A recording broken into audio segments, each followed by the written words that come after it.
Part 97. Cannon Fodder Strategy. Author, Juan ERWR. Chapter 962. In the end, Achari asked him to say hello to His Holiness the Pope, and Lily responded by agreeing.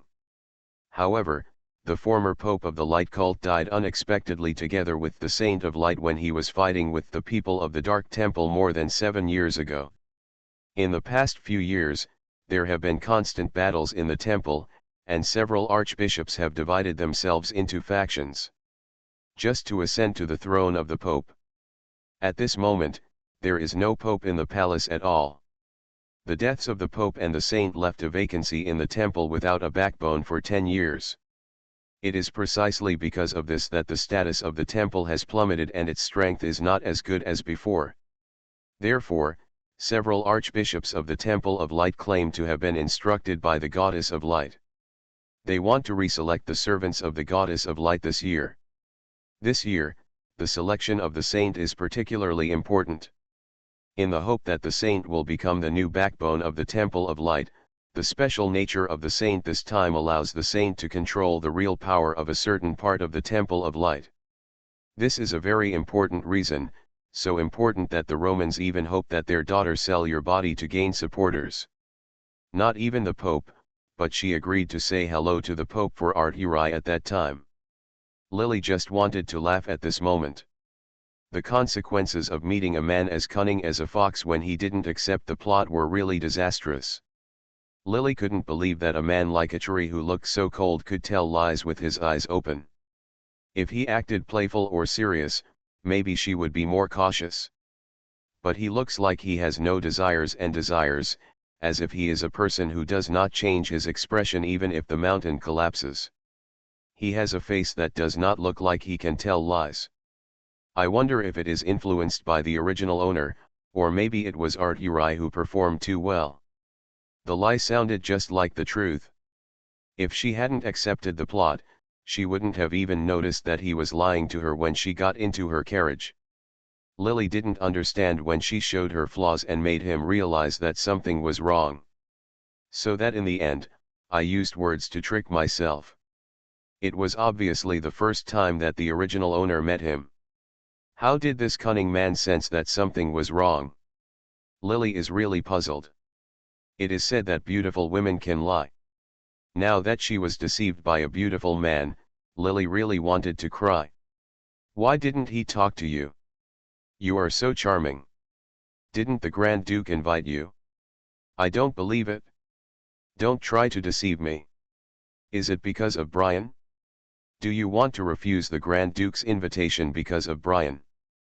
The Countess narrowed her eyes with a sharp expression. My dear girl, don't be stupid. Brian is just your knight, just your servant. He just comes from a small baron family, he can even only kneel on the ground and lick your toes. From now on, he will be just one of your many lovers at most. You have to like him. I don't care about your dealings with him after you become a saint. But there is only one Grand Duke Achari, and he will only be with you. Noari stays for 2 months, only 2 months. You must use your charming and lovely appearance to make him fall in love with you within 2 months and let him help you ascend to the position of saint. Achari is powerful. If he is willing to help, the position of saint will be yours. The Pope hasn't been elected yet, don't be stupid for a mere Brian. The Countess wanted to pinch her daughter. Lily was so confused at the moment that she had no time to say more to the Countess. She glanced at the Countess. There are still things in the Holy See. I'm going back first. You can get out of the car, the original owner is a candidate saint. However, the Holy See has no mandatory arrangements for these candidate saints. As long as the original owner does not announce her departure from the temple, she is free to do what she wants, as long as she does not do anything that violates the laws of the temple.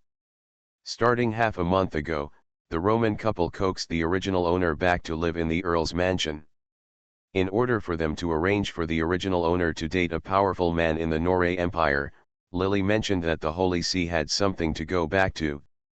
The Countess was not stupid, She knew that her daughter was unhappy and wanted to leave with an excuse. She couldn't help cursing twice, and sat aside without moving. Lily stood up and pushed her out, and then she reluctantly lifted up her skirt and got out of the carriage. Damn it! You can't have anything to do with Brian. Even if Arturi despises you, you must find a strong man. They will help you become a real saint, you fool. Lily didn't want to hear what she said at the moment. She reached out and closed the carriage door. She just thought about the way the original owner used his mental power to drive the unicorn to turn around and leave the Earl's manor. Then she sat back on the couch and began to feel a little distressed. Got up. In the plot, Arturi is a well-known person, but he does not appear much in the Noer Empire. According to rumors, his private life is very strict, and he is not as corrupt as other nobles of the Noer Empire. His arrival attracts the attention of the Noer Empire. Many nobles made a sensation and wanted to make friends with him, but this man seemed to have no interest in anything. He has been in the Noel Empire for several days. Every day, countless people want to date him, but he has not met many people. The personality of such a low-key man who does not match his status is almost like a mystery. In general, Lily didn't know how he could tell that something was wrong with her. Although he had no interaction with the original owner after the plot, she was still a little worried at this moment. The two words Arturi asked unintentionally were like it was like a curse hanging in her heart. When they returned to the Holy See, the people in the Holy See did not pay much attention to Lily's return. Many priests in the Temple of Light had archbishops who supported each other. Each room has its own separate room. When Lily returned to the room, Brian had not returned yet. In fact, life in the Holy See is not as easy and comfortable as the Romans imagined. There are also partisan disputes in the Holy See.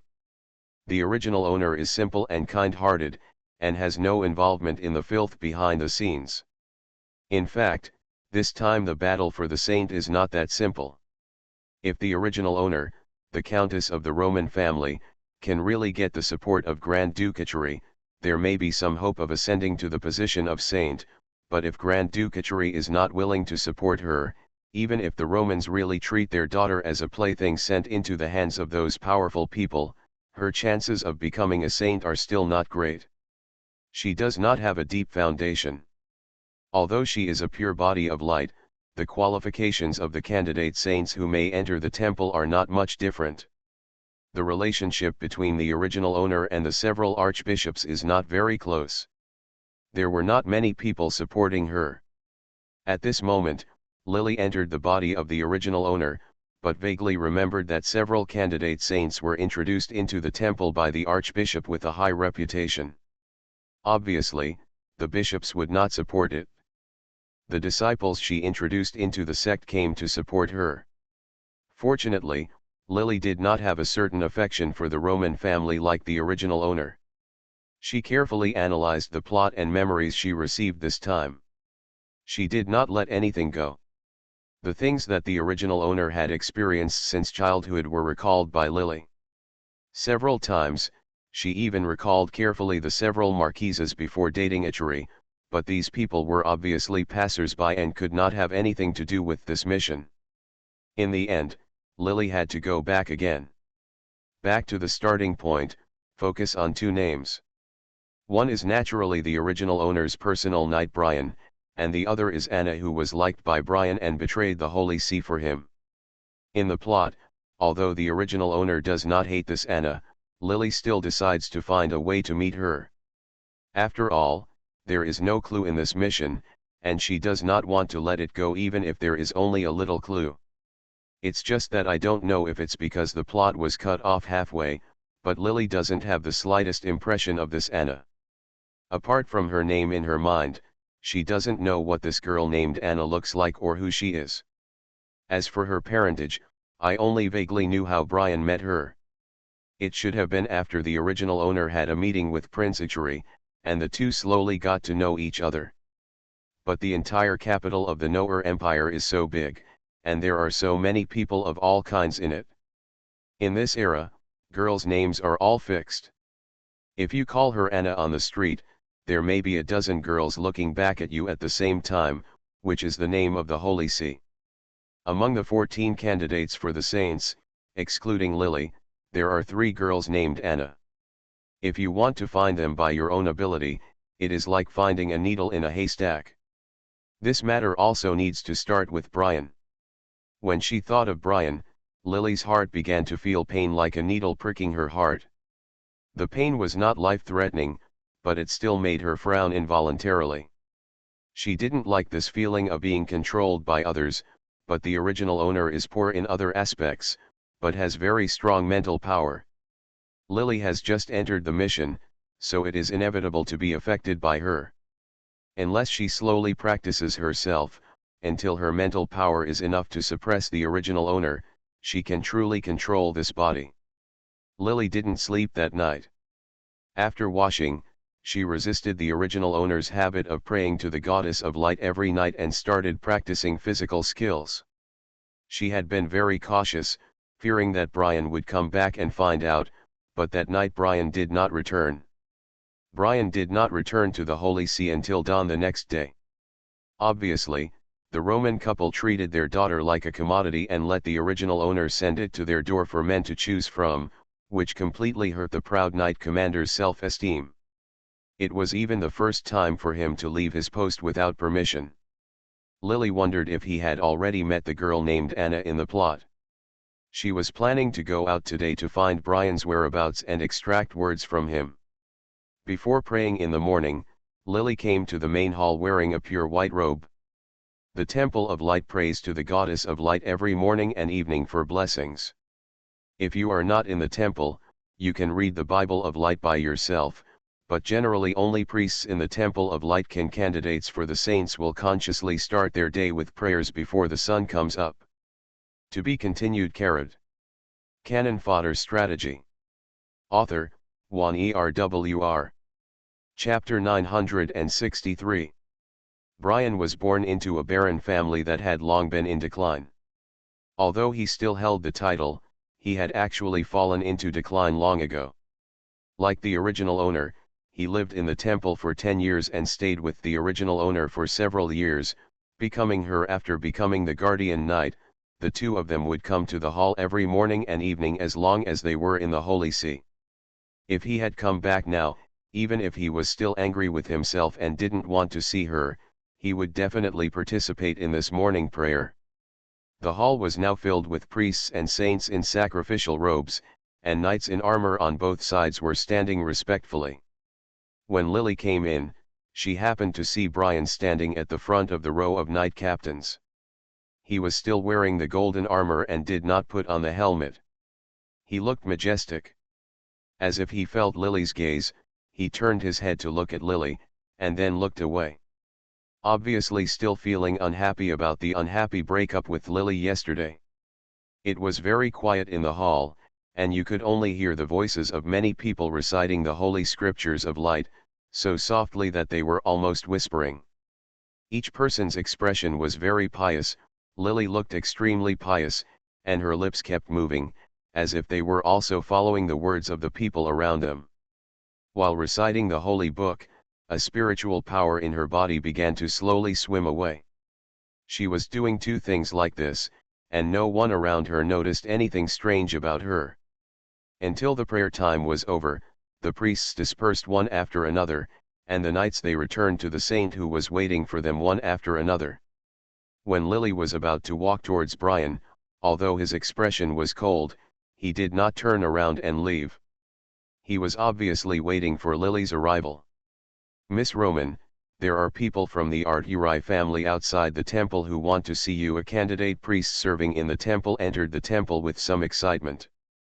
Every year, the temple selects some children with potential to enter the temple. Not only are there candidates for saints, but even priests are graded. Candidate priests are not considered formal clergy, and their performance must be recognized by real clergy before they can be transferred to real priests. The candidate pastor has not yet become a regular pastor. Generally, they are not allowed to enter the real temple. This is regarded as an act of blasphemy against the goddess. Most candidate priests are eager to get closer to the saint and the priests and bishops. They only hope that one day they can truly step into this goddess of light who yearns for the mainland. For people, the most sacred place. The priest came to deliver the message but didn't want to leave. He wanted to reach out and touch the white door of the temple, but he didn't dare. Lily frowned when she heard that the Achari family wanted to see her. Got up. In the plot, after the original owner had a meeting with Grand Duke Achari, the Grand Duke never contacted her again. Now someone from the Achari family actually came over, and she had a bad feeling in her heart. On the other end, Brian's originally cold expression suddenly became clouded. He strode towards Lily, reached out and grabbed Lily, and pulled her to the corner with a force that did not allow her to struggle. Don't interact with Achari anymore, promise me. Brian stared at Lily with a pair of millet-colored eyes. His strong move just now caused disapproval in the eyes of several archbishops around him. The knight was originally supposed to be the patron saint of the temple, fighting for the light throughout his life. Although the knight and the saint he protected could have a close sexual relationship. But even if Lily is a candidate for a saint, she is still very likely to become a saint in the future. If she becomes a saint, she will be the representative of the goddess of light in this world. Brian should only be her servant and should be loyal to she, protect her, shouldn't do such a rude thing. I have no intention of having any further contact with him. Brian, do you know someone named? Lily stretched out her hand to shake his palm away. She was dressed in the garb of a saint. This dress is made of white gauze and looks somewhat similar to a simple wedding dress. Her long, slightly curly brown hair is spread behind her, making the girl's face fairer and more delicate. She stared up at Brian. Brian's arm was now held in his palm, and the girl's skin was separated by a thin layer of gauze. It feels smoother and more attractive. Brian's maroon eyes became darker in color. The corners of his mouth pursed. His eyes fell on the girl's breasts, which still looked charming even though they were well wrapped in clothes. His breathing gradually became faster. Lily wanted to. The action of withdrawing his hand made him subconsciously hold his arm tighter, as if he was afraid that the prey at hand would escape. He has been practicing martial arts for many years and has a lot of strength. The calluses in his hands scraped against the tool. Even though Brian didn't exert much force, the calluses in his hands still dug into Lily's skin like thorns. Inside. Although the original owner's mental strength was outstanding, her physical constitution was not that good, and her body was very sensitive. Brian soon felt some pain when he grabbed Lily. She struggled harder, and Brian was about to reach out and hook her around the waist. Stay, the priest at the door has not left. Miss Roman, that gentleman said he had something to give you. As soon as he finished speaking, Brian seemed a little impatient. He turned his head and glared at the candidate pastor, and shouted with a somewhat arrogant expression, "Please don't disturb us. He is a famous knight commander in the temple. Many priests originally respected and feared him."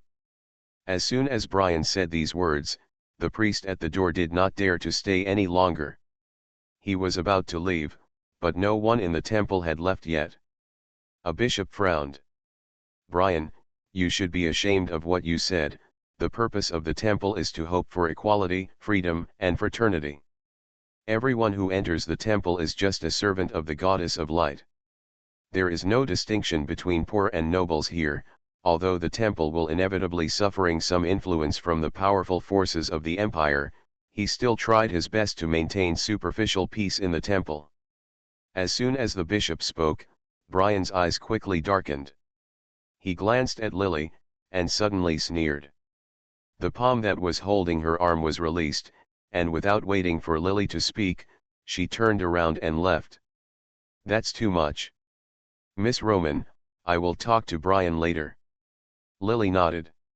She originally didn't want to meet the Achari family, but for some reason she vaguely felt that something was not right. Since Brian had left now, she thought about it and went out. "When I came to the temple this time, I saw the middle-aged man named Leon yesterday.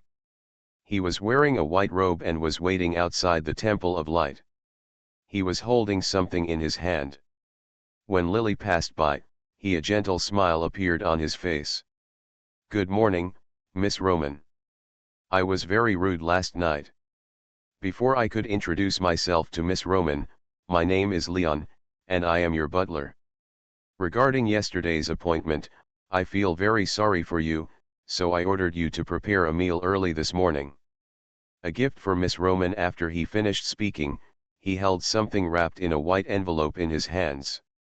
Yesterday's Art Uri didn't look like a gentleman who would feel sorry for others and give gifts to ladies. Even when Lily almost fell on him, he instinctively leaned aside. Lily, she didn't believe that he would make a special trip to someone just to give a gift to her.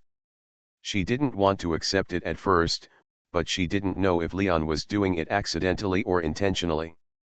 His hands grabbed the edge of this thing, revealing the appearance of the gift that was originally held in his arms.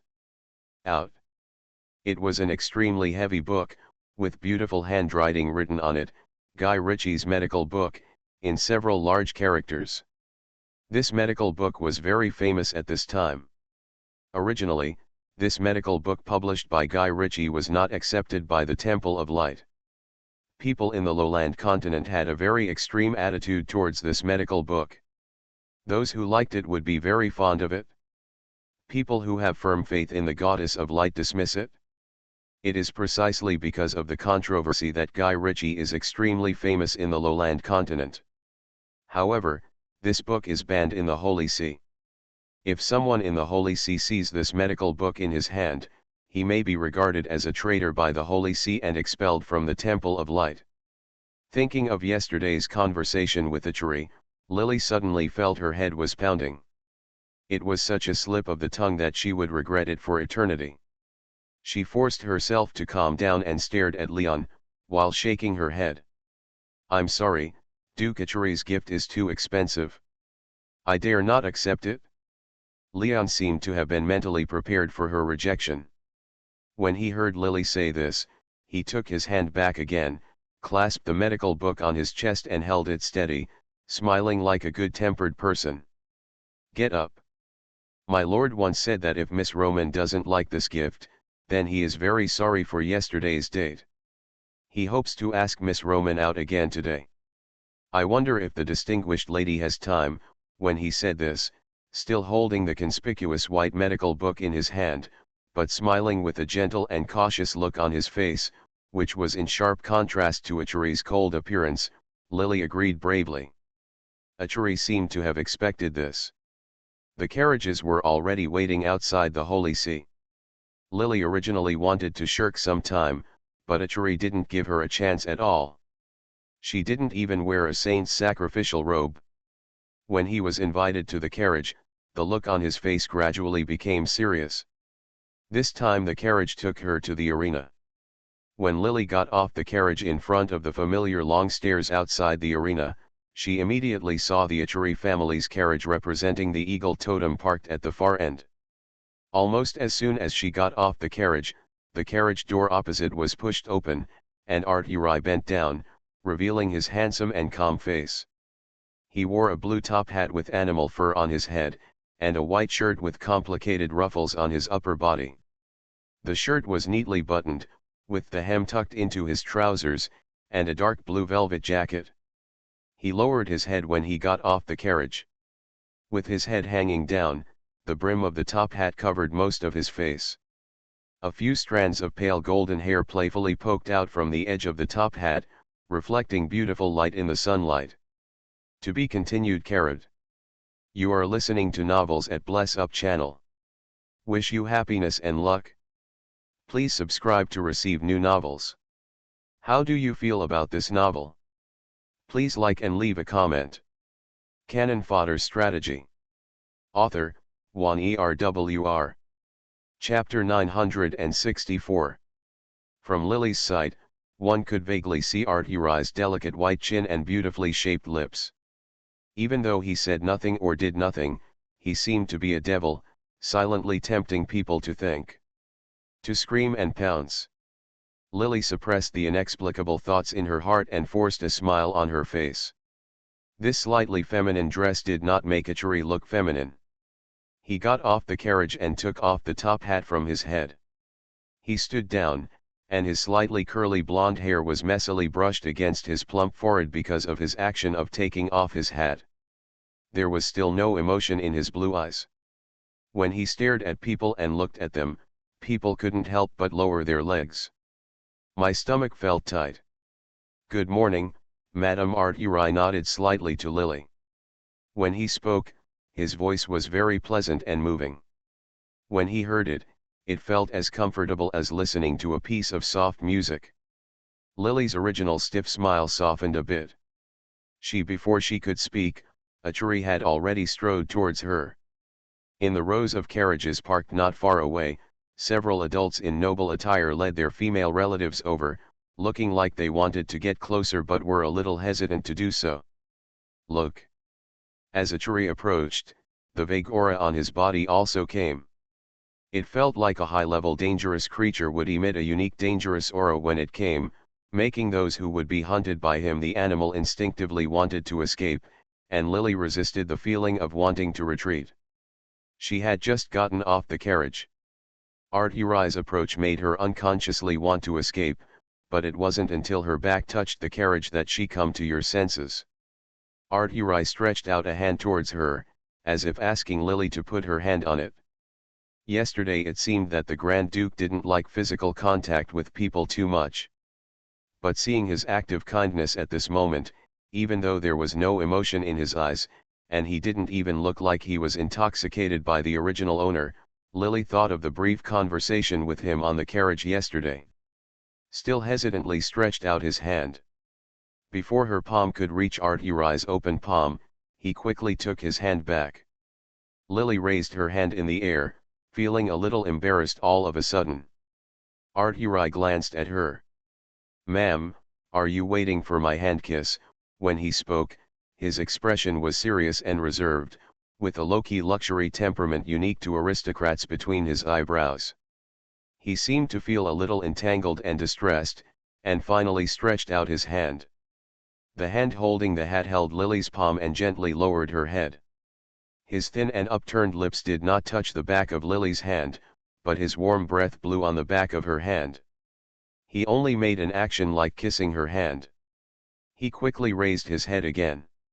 He bent down and was very close to Lily because of the action he was about to salute. Those eyes, as clean and transparent as blue lakes, clearly reflected Lily's slightly twisted and delicate face. The lady's wish should have been fulfilled, but unfortunately I have never liked meeting unfamiliar things. In fact, she didn't really want to get close to Ali Tuesday at this moment. Lily had begun to fantasize about grabbing his curly hair, but she also vaguely felt that if she did it, it's impossible to really touch the body of the Grand Duke, even if he doesn't look that powerful. He seemed to have a very serious disorder, and even the top hat that had just touched Lily's palm was thrown into Leon's hand casually. The Noer Empire nobles who were watching not far away quickly gathered around, half surrounding Achuri in the center. "Don't worry about Miss Roman. Sir, he has never been close to ladies. Miss Roman is the first woman that Sir has dated. It will be better in the future." Leon saw Lily's twisted and stiff face, thinking that she was still thinking about Arturi, was dejected by her rejection, and couldn't help but comfort her. "You see, things are not that bad, aren't they? Sir, at least he touched you with his hat," he said of Achuri. There was a look of pride and admiration on his face. Lily sneered in her heart, followed Leon's gaze, and saw Arturi's tall figure surrounded by a group of nobles. He seemed to always have that cold and arrogant look. However, this appearance did not arouse the displeasure of the nobles of the Noer Empire. On the contrary, it made the people surrounding him even more enthusiastic. Achuri's gaze seemed to be careless as he looked across the crowd and met Lily, who turned to stare at him because Leon spoke. He frowned impatiently and said lazily, "Get out of the way." As soon as he said these words, the crowd surrounding him subconsciously backed away. He walked over with long legs. There were still people who wanted to invite him to their territory as a guest.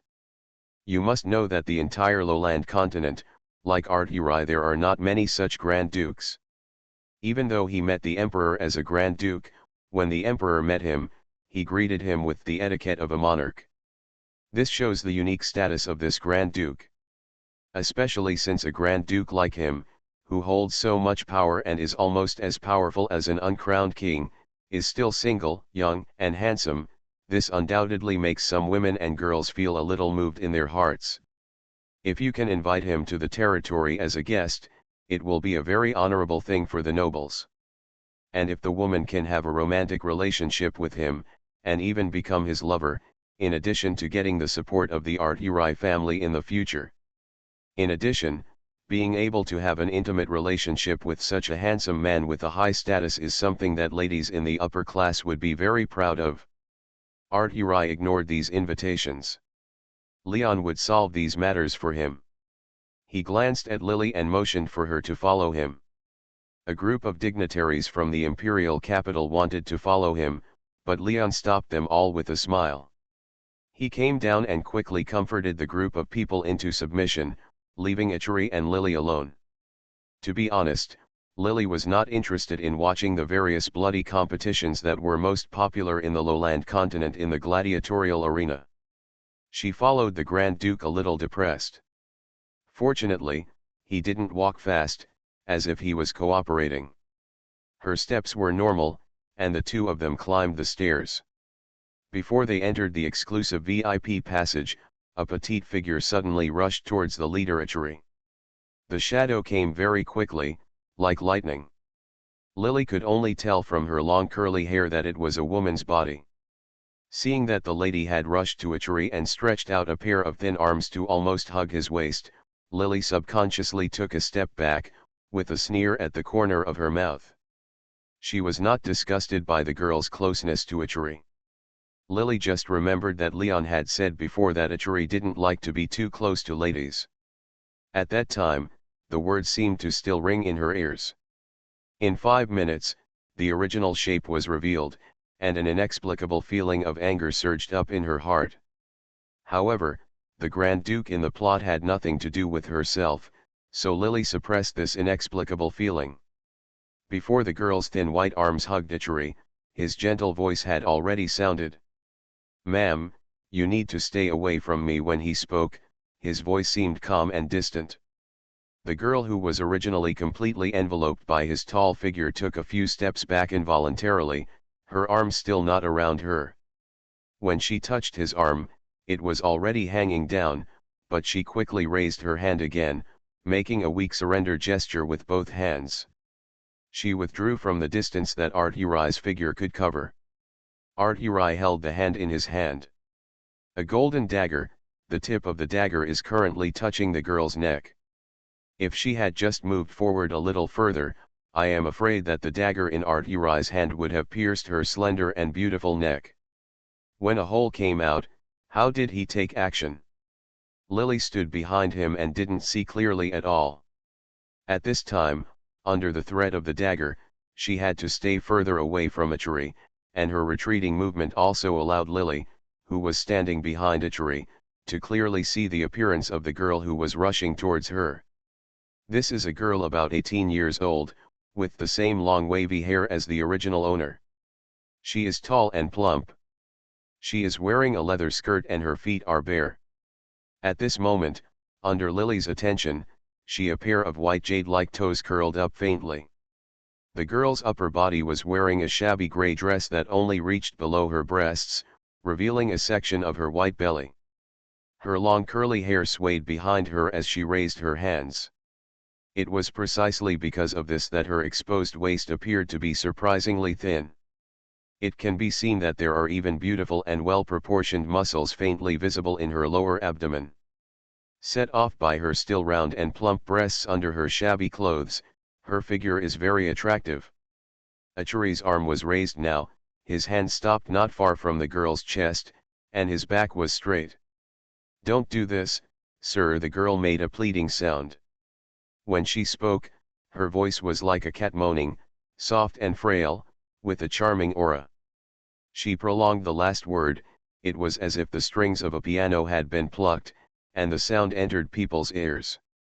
It felt like they couldn't calm down for a long time, making people feel numb at the top of their hearts.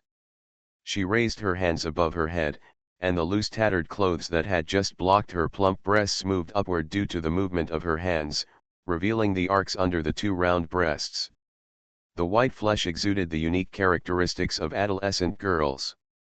The scent, the shadow of the clothes hitting the ravine seemed like the whisper of the devil, tempting people to tear the clothes off her upper body. To be continued. Canon Fodder Strategy. Author, Juan ERWR. Chapter 965. Completely opposite to this girl's hot figure, she has an innocent and charming little face like a little wild cat. At this moment, any words of weakness sound like flirting. Lily took a look at her and realized that Ichiri was very beautiful. This girl who had obviously bumped into her intentionally had not only a beautiful figure, but also a face that men would like and a charming voice. It's just that even a woman can't help but feel a little moved when she hears this girl's pleading tone, but Ichiri was unmoved, and his voice even became a little colder. "Stay away, ma'am, your smell makes me feel a little uncomfortable." The girl didn't look like a noble lady in her dress. The most important thing was that she had a tattoo on the collarbone under her neck. This tattoo looked extremely eye-catching on her white skin. With her rapid breathing, the tattoo it seemed as if it had come to life. Although the pattern was not beautiful, it seemed to have a special charm at the moment. Tattoos in this continent are not like modern times. As long as people are willing, they can tattoo the patterns they want on any part of their bodies. The tattoos of people in lowland usually only represent one thing, and that is branding. Just like farmers stamp their livestock, nobles or slave owners usually tattoo their slaves as some kind of brand. Tattoos represent identity. This is a fact that Lily only learned after receiving her memories last night. The beautiful and attractive girl in front of her could tell from her tattoos that she was a slave, but she seemed very magnanimous and was not ashamed of her tattoos like other slaves. Secretive. The slaves that usually appear here are either waiting to be sold by slave owners, or they are the forbidden playthings of some powerful people, or they are waiting to become one of the entrance objects in the gladiatorial arena. No matter which one it is. Because of their branding, if the slave owner does not personally cancel the branding, this mark will remain on them forever and can never be washed away. Therefore, the slave cannot escape at all. Just like this, the slave will have a certain area of free movement, so now this young and sexy female slave will appear here. Slaves usually live in groups.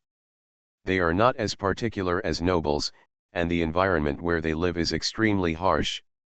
It is inevitable that there will be some sweat on their bodies. Just now Arturi bluntly disliked this beautiful slave girl who came to his door. When it smells bad. There was no pity in her tone and actions. This was so unceremonious and even considered an insult to the girl. As soon as she said it, Lily could clearly see that the face of the girl who had looked pitiful before was distorted for a moment, and there was something in her eyes. She looked very ruthless, but following Arturi's impatient movements, he didn't seem to be bewitched by her at all, and the tip of the dagger he held in his hand even penetrated into her neck. Only then did a look of horror appear in the girl's eyes. She realized that her appearance was indeed not attractive to the Grand Duke. She could even really feel the threat coming from Arturi, but it was not murderous intent. Perhaps for this Grand Duke, a small human life is not even as good as an insect in his eyes. If she persists in begging for mercy, the Grand Duke will kill her without hesitation. He does not even regard himself as a human being. A human life.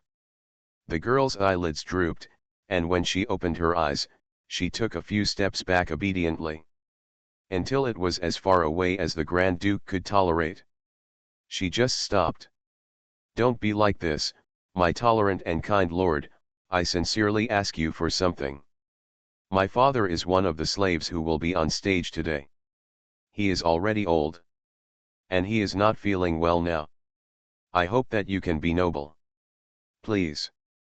You can allow me to replace him, and I am willing to go to the arena on his behalf and fight against the wolf. Blood gurgled from the stab wound on the girl's neck, and the bright red blood flowed down her fair neck, as if her skin, which was so white that it was almost enchanting, looked like coquettish flowers blooming, and her whole body exuded a strange sense of beauty. Both the tone of her words and her movements showed a certain kind of special charm. She spoke sincerely, and even crystal clear tears appeared in her big eyes. She sniffed, and her cheeks seemed to have two red clouds due to excitement. With her blurred eyes full of tears, it made people feel. I felt my breathing became a little faster. This is a seductress who is very good at seducing men. When she talked about it later, she even stretched out her pink tongue and licked her lips. But sadly, her words did not move Achuri. He seemed to as if he didn't hear the girl's words, and didn't seem to see the girl's alluring appearance. He walked directly past the girl's side and headed towards the noble passage. If you enter this passage, there will be a large number of powerful soldiers and mercenaries guarding it. The arena here was opened by His Majesty the Emperor in the palace. In order to protect the nobles who come here, this noble passage is extremely heavily guarded. Once inside, it was obviously impossible for the girl to follow back. There was a look of anxiety in her eyes. In panic, she suddenly knelt down, with her butt raised high, and her forehead was on the ground. Her round and perky buttocks stood there, her slender waist was pushed down by the movements of her upper body, her body showed a thrilling beauty, her leather skirt, which was so short that it could only barely cover her buttocks, was moved by her movements. Slightly raised, the looming mystery between the slender and straight thighs brings infinite reverie and charm to people. My lord, my kind lord, please show your kindness. As long as you are willing to help me, I will do anything. The girl's words were like the forbidden fruit in the Garden of Eden that seduced Shadaing and Ava, with an intoxicating fragrance, but something happened that made Lily feel a little depressed. The original owner's kind-hearted and almost virgin-like attributes came into play. The girl's frail and alluring words did not make Arturi, who was walking in front, soften her heart and make her heart move. Her alluring body and beauty did not make Arturi stop. She came down to look at her, but the girl's words touched Lily. She stopped following Achuri, and her eyes fell on the girl involuntarily, with sympathy in her eyes. What the hell is Nima doing in this situation? Lily cursed again and again in her heart. Each world naturally has its own rules of survival, and each world has its own trajectory. There are too many poor people in different worlds. She does not have a lot of sympathy, but the original owner is different. Believing in the goddess of light since childhood, the original owner felt distressed even when she saw the silver wolf being stepped on the head by Arturi yesterday, let alone a living person kneeling in front of her to plead for her helpless and old and frail father.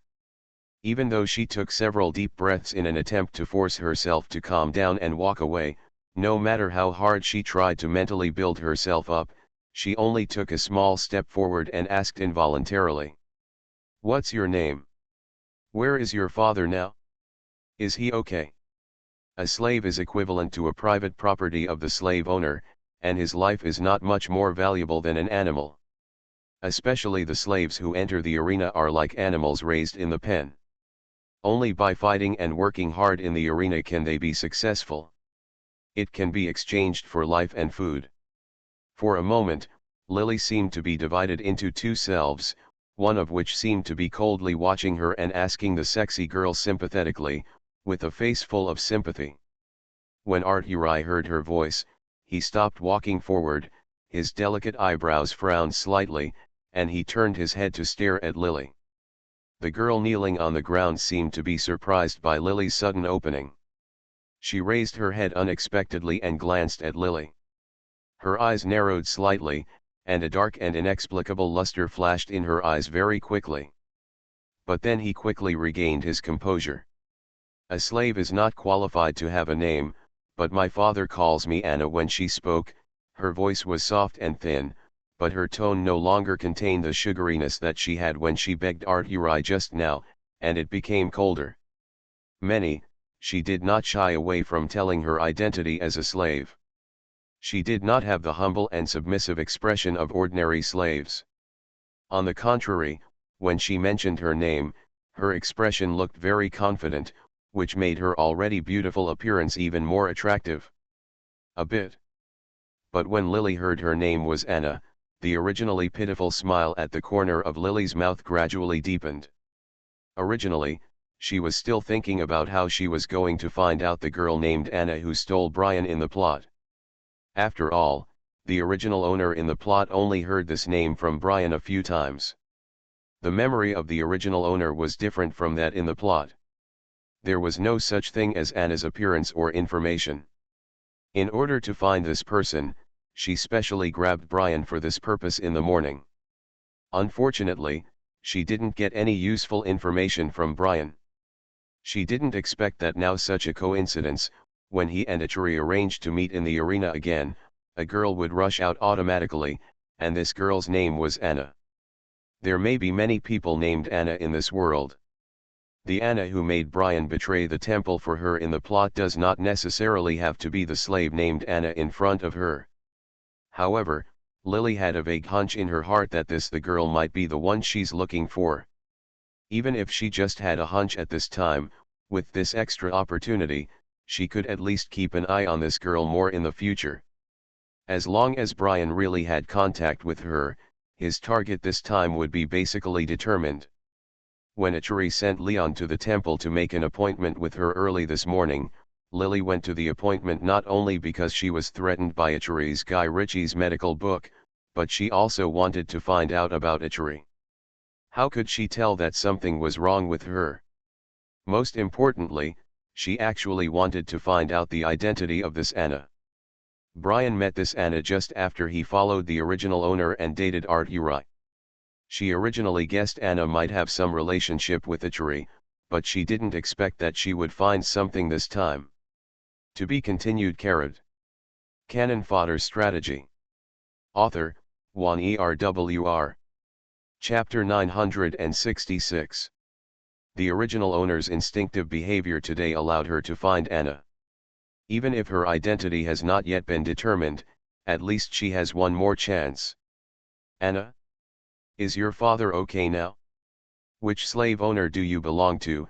Lily already felt in her heart that this Anna was most likely the woman Brian fell in love with in the plot. Although she had not identified it yet, her sixth sense told her feeling that there was something wrong with this girl. She couldn't help but start asking questions. Is he okay? I can buy you, and you can avoid fighting with the evil wolves. Art Uri on the side heard Lily's words and his expression was calm. It's time to go. When he spoke, Lily couldn't move at all. In addition to feeling some sympathy for the girl, she somehow felt uncomfortable seeing her like this. He looked vaguely close to her, and a strong desire to help her surged in her heart. She desperately wanted to do something. No need. When the girl named Anna heard that Lily was going to buy her father and daughter, a look of confidence and arrogance appeared on the corner of her mouth. This smile made her originally beautiful. Her face looked much more charming. She covered her neck with one hand and blocked the wound between her necks. Her eyes were calm. We father and daughter don't need anyone's mercy. My father is old and weak and is not suitable for entering the arena anymore, but he can't. I can. When she said this, she exuded a huge amount of confidence. She raised her chin slightly.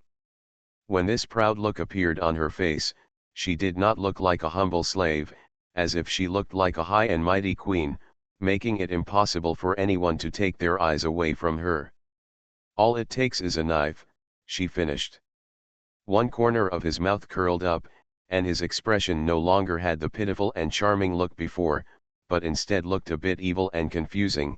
As long as you are willing to lend me the knife in your hand, I can chop off the head of the evil wolf. Come down. Give it to your excellency as a thank you gift for today. There really was nothing like a slave about her. When Lily heard this, she still didn't understand that this girl named Anna might be extremely ambitious. It was a lie that she came to beg for mercy today. It was possible that she was taking the opportunity to get to know Achuri. After all, Grand Duke Achari's identity would even impress the original owner's parents, who were born into noble families, let alone a lowly slave. The status of the Grand Duke of Arturi gives him certain privileges. If this girl named Anna really gets his favor and becomes his lover, he has every right to pardon her family's sins and restore their citizenship as a citizen. Their status makes them no longer slaves who are inferior to others and are like animals. And you can live a wealthy life and become a master from now on. In fact, she didn't need Lily's cooperation at all. The rejection at this moment was like a slap in Lily's face. Her proud tone easily made Lily's previous concern seem like a joke. Anna was arrogant, and a confident look can easily bring out the weakness, incompetence, and vanity of other women. At this moment Lily began to doubt her previous guess. Although her name was Anna, she did look very charming in figure and appearance. But Brian grew up in the temple. To be honest, most of the candidates for the temple are girls with outstanding looks and figures. Logically speaking, he is not a superficial man who is easily tempted by the appearance of women. Although he was a little resentful of the original owner in the later stages of the plot because he kept wandering among the nobles looking for men, overall, Brian's conditions were not bad. As the knight commander of the temple, he has a handsome appearance and a powerful figure, plus strong strength and a noble status that, although declined, fortunately, he still has it, and he is willing to come to his door automatically. There were not a few noble ladies and ladies who had sex with him. Anna's purpose of clinging to the powerful was so clear that she didn't even suppress her ambitions at all. It seems that this Anna is so proud that she doesn't even bother to hide her purpose. Could it be that Brian really has a serious masochistic tendency? I am willing to let go of my pride and fall in love with such a woman. And betrayed the temple for it? He was so dissatisfied that the original owner was dating the nobles of the Noer Empire because he was manipulated by the Roman couple. How could he swallow his anger and tolerate a woman like Anna? Although such a thing is not completely impossible, if it is indeed the case, then the target of this mission is really interesting. Anna was sitting cross-legged on the ground at this moment, her long legs bent, and her exposed soft waist twisted into an enchanting look. "My lord, are you willing to accept Anna's gift?" When she spoke, her face was still a little bit revealing. With a provocative smile, she didn't even glance at Lily from the corner of her eye, as if she were treating Lily as air. All of her wavy curly hair was pushed to the right side of her chest. Because of her sitting position on the ground, her body, the originally short leather skirt, was lifted up a little higher, and the scenery of the thighs could be vaguely seen. It was this faintness that made it really alluring. Anna is obviously very aware of her own advantages. Her breasts can't help but rise and fall when she speaks. The tall and plump roundness seems to be stretching through the shabby gray short top. Her body tends to lean back, making her breasts more prominent. Her neck was stretched by her, and the mark between the collarbones that originally represented shame now seemed to be imprinted on the fair skin with her breath, but it had another alluring charm. She had just begged that her weakness could not attract the attention of the Grand Duke Achari, but she quickly changed her approach. She was a very smart and decisive woman. Lily came to this understanding in her heart and felt a little bit tricky.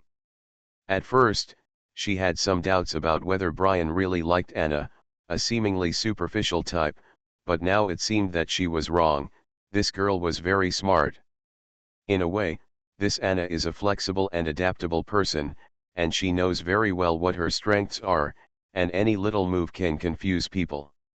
Her ambitions are very obvious, but it is also because of her it's too obvious. Coupled with her pride and her beauty, this kind of ambition looks very attractive to men. She will give men a very strong desire to conquer. The more you get along with her, the easier it will be to make them. Man cannot dial himself. She seems to know this very well and has a very clear grasp of men's psychology. And while trying to find out Achari's preferences, she was not the kind of idiot who only seduces people, and when she let Achari see the seductive side of her, her eyes were full of coldness. No matter how charming her expression is. but there was a calmness and clarity in her eyes, and even Lily could see this calmness clearly. Lily didn't believe that Achari couldn't see it.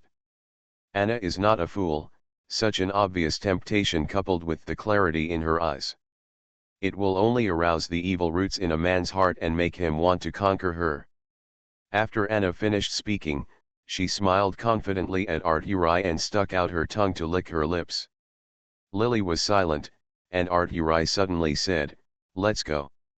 He didn't answer Anna's words, but instead urged Lily to leave quickly. After he finished speaking, he didn't even look at Anna again, and turned around to leave. Anna, who was sitting on the ground, saw this scene. First, his face suddenly darkened, and then he laughed softly, stretched out his hand to pat his chest, and said with a hint of ridicule in his soft and charming voice, "I originally thought that the well-known lord in Lowland Continent is a true gentleman." I didn't expect that. I was wrong. After she finished speaking, she got up from the ground without hesitation and glanced at Achari. Seeing that he didn't turn around, I bid him, then quickly turned around and ran into the passage for people in the arena to pass, and disappeared. Anna was decisive. Seeing that Arturai wouldn't accept her trick, she left without any hesitation. Achari in front did not answer, but his footsteps stopped. Lily suppressed her thoughts and walked towards him. He tilted his head slightly. A small half of her perfect profile was exposed, her face was slightly raised, and her eyes were half squinted, looking from Lily's point of view. His eye sockets were unusually deep, and half of his eyes that looked like blue sea water were blocked by his eyelids. Let me tell you a secret. Don't stay with stupid people for too long, you will get infected. Madam, you see, I am actually happy to be with a fool now. The slaves had a great time chatting. The corners of his mouth were slightly raised, and his chin was raised slightly. Due to the upward movement, his originally slender neck was pulled into elegant lines. The rolled Adam's apple was sexy and charming. When he spoke, his voice was beautiful, as if there were musical notes dancing in his ears. Normally, coupled with his exquisite profile, it would be a very pleasing sight, but Lily's eyes narrowed when she heard this, and her heart was filled with anger. "Sir, what do you mean?" He didn't know whether he was belittling Anna for being too stupid and that he would become stupid if he stayed with her for a long time, or he was saying that he was too stupid and he was infected after getting along with her. Before Lily, I thought that the Grand Duke was just scheming, but now it seems that he is not too conciliatory. Arturai did not answer her words and returned to his previous cold appearance. However, the dagger in his hand that had just stabbed Anna was thrown away by him and fell to the ground with a clang. He frowned. Although he didn't show any disgust, his body movements were very obvious. This could hurt someone more than directly criticizing someone for being dirty. He took out a handkerchief from his pocket and wiped his hands slowly, as if just now he was too close to Anna, as if he was contaminated with something dirty.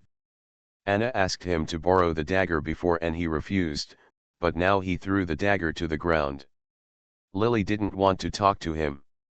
Anyway, this Archduke Achari was not of any help to her mission. Today, because of him, after finding a clue, Lily will try to stay away from him after this date. Anyway, he won't stay in nowhere for long. By then, he will return to the territory and there will be no connection between the two of them. She won't need to please him. Leon, who had sent a group of nobles behind, quickly followed him. He missed the good show before. When he came up now, he found that something was wrong in the atmosphere. He glanced at Lily carefully, with doubts in his eyes. Lily told him about the slave girl's plea to Achari. Leon listened and laughed softly, his expression looking a little happy.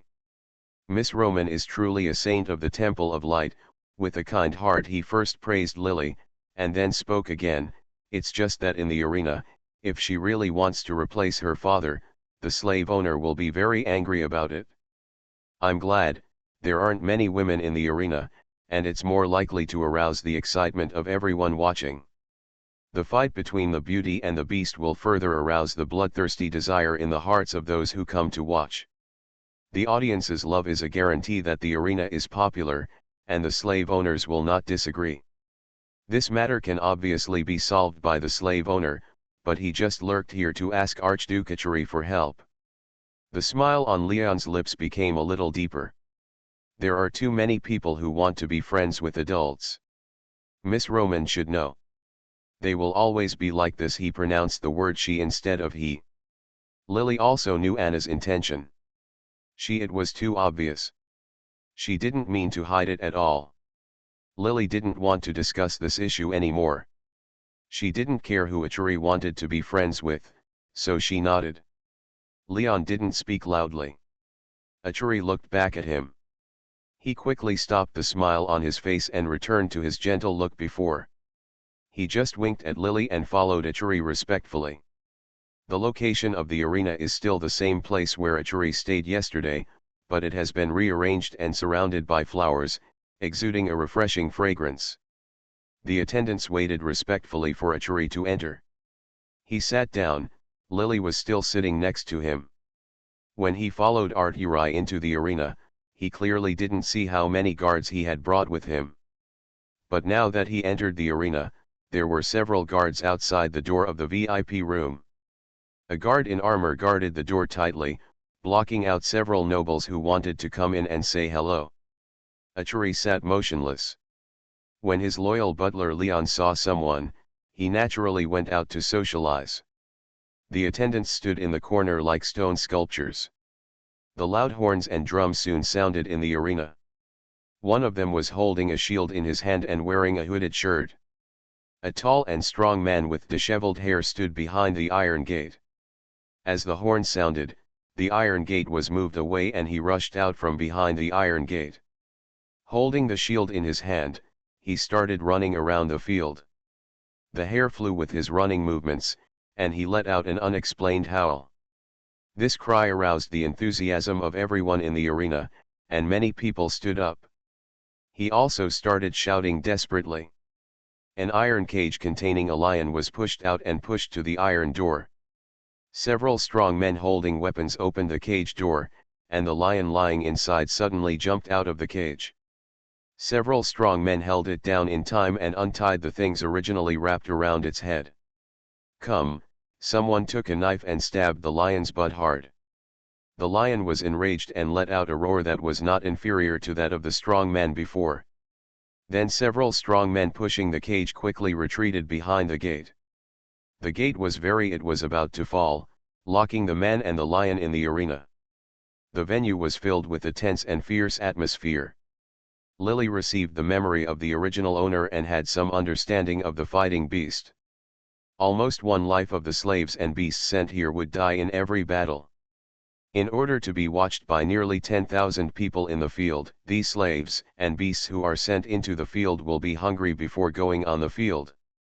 Until the moment before going on the field, the slaves will get a lot of food from the hands of the slave owners. Once they win, if you are lucky, you can escape from this place. If you lose, you will naturally die in the mouth of a hungry beast. This place was full of blood and violence, and Lily gradually felt unable to sit still.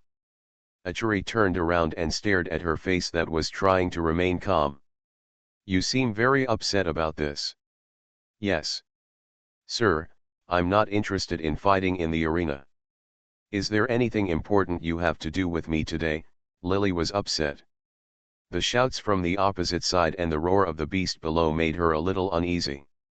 Rather, a man and a beast in the field below quickly came together, and the lion's ferocious claws were revealed. The slave's body was soon covered in blood, but the strong man did not give in. Faced with the desire for survival, he burst out with more energy than the beast. With ferocious anger, he allowed the lion to grab his upper body. He bit the lion's ear like crazy. The lion roared loudly. He grabbed his shield and hit the thing's head hard. It's nothing important. It's just that the wife of the Roman family is very eager to know the progress of our date. She has already sent someone over to ask if I like you. As he said this, His eyes gradually became focused. Doubt seemed to flash through his blue eyes. Count Roman seems to take this matter very seriously, so my refusal may bring some unnecessary trouble to the lady. My butler suggested that I can reconnect with you. Let's go on a date and tell Mr. and Mrs. Roman about the result. He said it a little seriously, although when he mentioned the word date, his expression was so cold that he didn't look like a gentleman dating a girl at all, but rather calm. Overdone. I haven't done any in-depth research on how to get along with women, but we had a date here yesterday.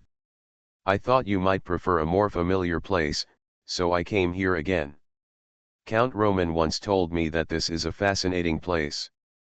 Don't you like it? Lily was speechless by his question. She originally thought that Arturi had some purpose for asking her out, but she was not arrogant enough to think that this man suddenly fell in love with her after getting along with her yesterday. Only then did he want to ask her out again. After all, there was no sign of being immersed in love in this man's eyes. He was as calm as if he had no emotions at all, as if women had no attraction to him. She just instinctively thought that Arturi had dug 2 holes and set up 2 traps to ask her yesterday. She thought that Arturi had discovered something and wanted to find out what was different about her.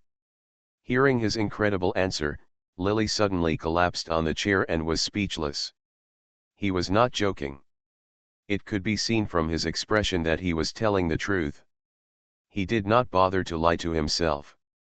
His pride was not as superficial as Anna's before, but he didn't have to. Lie to yourself. Thank you for your understanding, but I cannot rely on the help of adults to get through my parents' difficulties. I will explain it clearly to my parents after I go back today. I am really sorry for the trouble I have caused. Lily thought of the original owner. In his memory, it was indeed the Roman couple's passionate intention to use their daughter to hook up with the Grand Duke, and they even used all their means to do so. The arena is the favorite place for most people in the imperial capital, especially the nobles. The desperate fights between slaves here are considered by the nobles to be the most interesting thing to watch after dinner. Entering the arena to watch games has become a new trend in the imperial capital in recent years. In terms of gameplay, Count Roman probably wanted to please Arturi at first, so he tried his best to arrange the state. Arturi stared at her quietly for a while, and Lily didn't dodge his gaze. She saw her reflection clearly reflected in his pupils. The two looked at each other for a while, and Arturi suddenly smiled softly. When he looked up, he seemed to rarely smile like this. Although this was the second time Lily looked at him, he was not an enthusiastic and outgoing person. When he smiled, he looked like a reserved and elegant nobleman, with the corners of his mouth raised just right. Neither it would make people feel too rude, and it would not make people feel that he is very close, full of a sense of distance, but he is different now. He is smiling so much that his eyes seem to have ripples, revealing a few white ones. With his straight teeth, he moved closer to Lily, and his faint lemon-like fresh smell rushed into Lily's nose just like the strong feeling he gave people. "Do you think I'm threatening you with Guy Ritchie's medical book?" he asked, his face very close to Lily. From an outsider's perspective, this posture seemed as if the two were preparing for an intimate kiss next moment. They were standing at the door. Leon, who was talking to several nobles, turned his head inadvertently. When he saw this, his face was obviously surprised. There was a backrest behind the chair Lily was sitting on.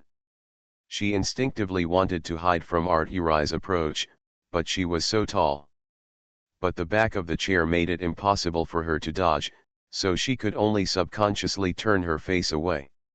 Arturi's warm breath blew beside her ear, and he lifted a few strands of soft hair and flicked it on her face, as if a butterfly had landed on her cheek. It caused a slight itch, and she resisted the urge to reach out.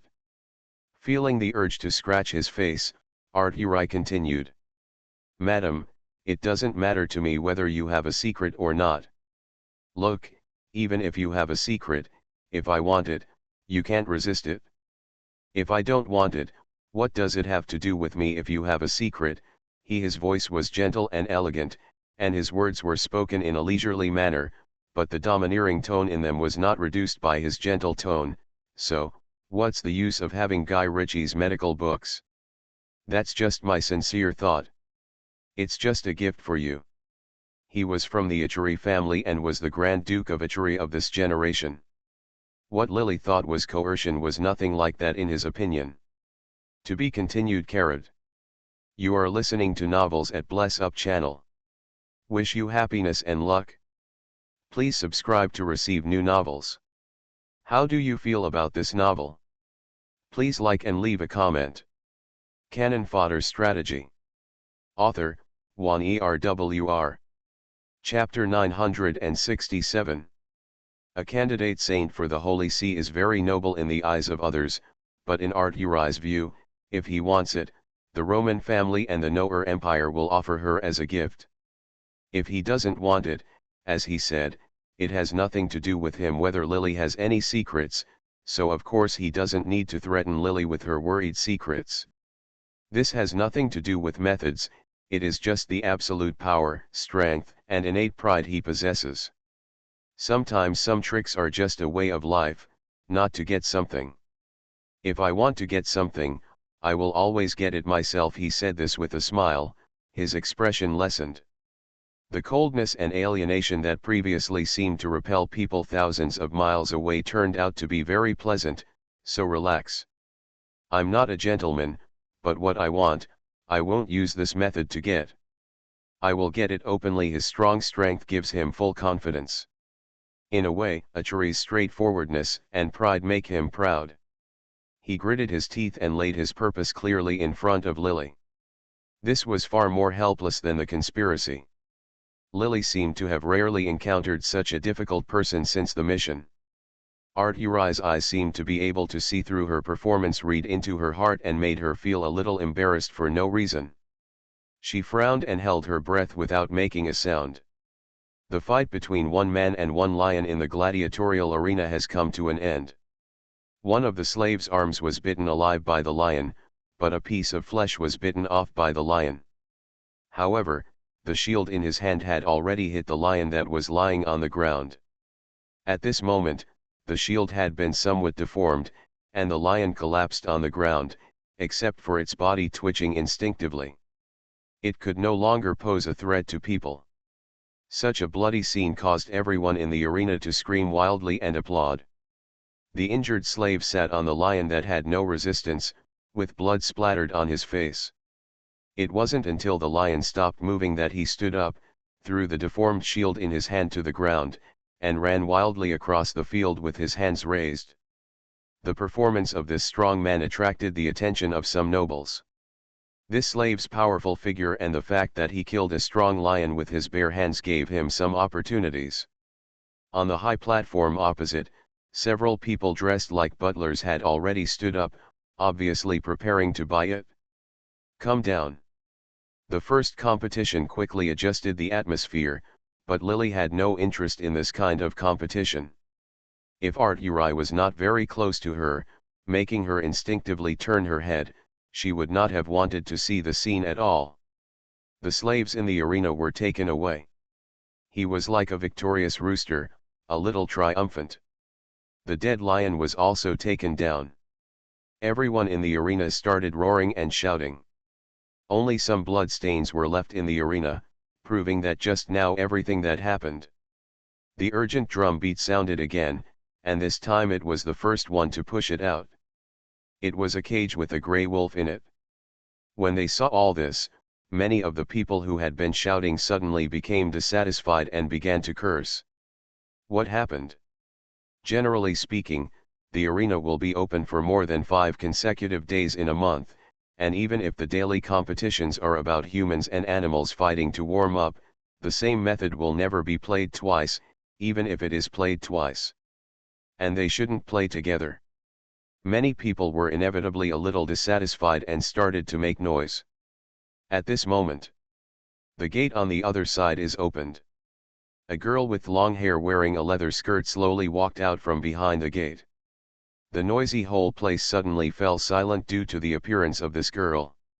The wolf in the cage was released. Lily subconsciously reached out and pushed Ichiri, who was very close to her, in the face. Look. Ichiri never thought that she would suddenly reach out. She clearly wanted to hide when he approached before. The closer he got, the more she shrank into her chair. Obviously she didn't want to be touched by him, and she didn't expect that she would reach out to push him at this moment. When he reacted and instinctively wanted to dodge, it was still too late. Even though Arturi moved very quickly, he wanted to turn his head away the moment Lily raised her arm to touch him, but Lily's fingertips were still there. Gently across his face, just the pad of the index finger touched some, and they soon shared it. For a sudden moment, a tingling feeling like a weak electric current came from the two of them. Derived from the place they arrived, both of them were stunned for a moment. An indescribable feeling came to her heart. Lily was a little surprised to find that when she met Ichiri, it was not like meeting a stranger on a mission. She didn't feel anything at all. She even recalled the time she touched his cheek before. Even though he quickly avoided her, the feeling was as if it was not the first time she touched him. A familiar and somewhat intimate emotion came to her heart. She couldn't help but have the urge to touch him again. It's just that Ichiri quickly sat up straight, and the corners of his mouth that used to be upturned were now pursed. His expression looked serious and somewhat sharp, and his eyes were dark and inexplicable, and he didn't know what he was thinking. Oops. It seemed like the touch just made him a little angry. When Lily came back to her senses, she noticed Arturi's movements and remembered that he didn't like people touching him. When she almost touched him several times before, he avoided it. He didn't expect that she would suddenly be touched by her now. Bump into. Although she only suffered a little bit, thinking about this person's character, Lily couldn't help but feel a bit refreshed in her heart. She saw Ichiri's eyes darken quickly, and the color of his originally light blue eyes gradually darkened. She grinned, no longer as embarrassed as she had been when he forced him to the corner of the chair to dodge. She was not sincere. Apologize. Dear Lord Ichiri, please accept my sincerity. I know that you don't like women to get too close to you. It's just that I accidentally touched you in a hurry. It really shouldn't have happened. Ichiri stared at Lily, not sure if he heard her words. He reached out and touched his face that she had just touched. His face was gloomy and uncertain. It was not the cold and reserved look before, but instead as if his mood was very complicated. He cautiously stretched out his hand, wanting to touch Lily, but he didn't know what he thought of, but suddenly he took his hand back and clenched it into a fist, his expression obviously gloomy. He suddenly stood up, and his tall body pulled out a shadow, shrouding Lily in the shadow of his body, which made people feel heartbroken for no reason, and at this moment, bursts of cheers suddenly broke out in the arena, breaking the silence in the VIP pavilion made Lily feel relieved. She turned around subconsciously and saw Anna standing there. The wolf, who was not much shorter than her body when she stood up, had been twisted. Neck, obviously breathed his last and now lying on the ground. Anna was unarmed. From the time she appeared until she killed the wolf, it only took a few minutes. This seemingly ferocious grey wolf had already died in her hands. The most important thing was that there was nothing wrong with her. Injured, she stepped on the wolf and raised her face. The sun shone on her face. At this moment, Anna seemed like a queen in the arena, sexy, coquettish and charming. Soon there was thunderous applause in the arena. Anna in the arena narrowed her eyes and looked towards the VIP pavilion where Lily was. She seemed to know who was sitting here. Her red lips curled up and she lowered her eyebrows. For a moment, she flicked her hair and ignored the screams and shouts of the excited crowd in the arena. Her figure quickly disappeared behind the gate and disappeared.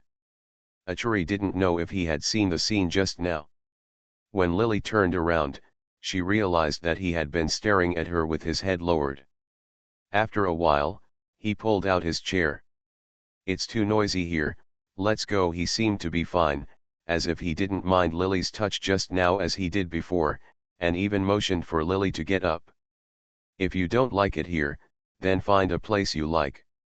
There was no emotion or anger in his tone.